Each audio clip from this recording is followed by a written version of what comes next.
जन्माष्टमी का पावन पर्व है। भगवान श्री कृष्ण का जन्मोत्सव देश में मनाया जाता है। साथियों, जब मुझे भगवान श्री कृष्ण याद आते हैं तो हम देख रहे हैं कि पूरे विश्व में आज युद्ध के तौर तरीके बदल रहे हैं। हमने देखा है कि भारत युद्ध के हर नए तौर तरीकों को निपटने में समृद्ध है। हमने ऑपरेशन सिंदूर में दिखा दिया है। टेक्नोलॉजी में जो भी महारत थी,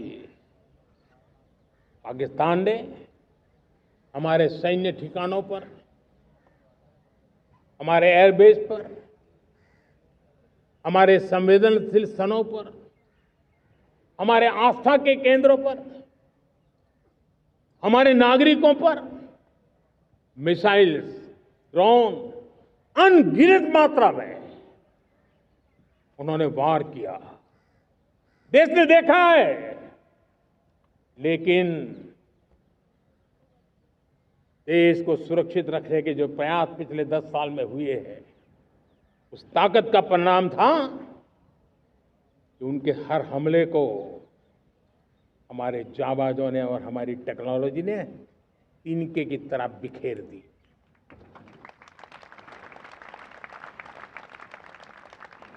रत्ती भर नुकसान नहीं कर पाए। और इसलिए जब युद्ध के मैदान में टेक्नोलॉजी का विस्तार हो रहा है, टेक्नोलॉजी हावी हो रही है, तब राष्ट्र की रक्षा के लिए, देश के नागरिकों की सुरक्षा के लिए हमें भी, हमने जो आज महारत पाई है, वो महारत का और विस्तार करने की जरूरत है। हमने आज जो महारत पाई है, उसको लगातार अपग्रेड करते रहने की आवश्यकता है। और इसलिए साथियों, मैंने एक संकल्प लिया है।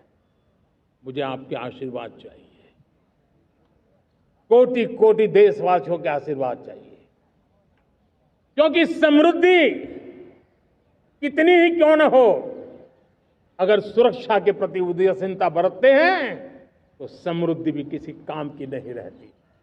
और इसलिए सुरक्षा का महत्व बहुत बड़ा है।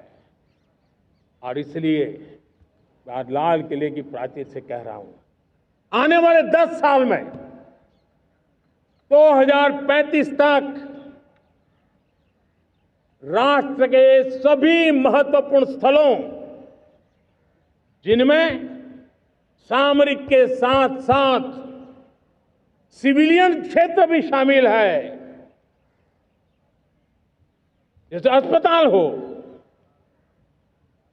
रेलवे हो, जो भी आस्था के केंद्र हो,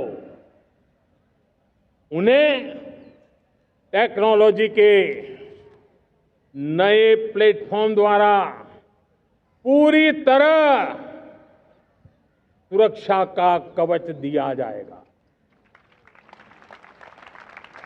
ये सुरक्षा का कवच लगातार विस्तार होता जाए, देश का हर नागरिक सुरक्षित महसूस करे।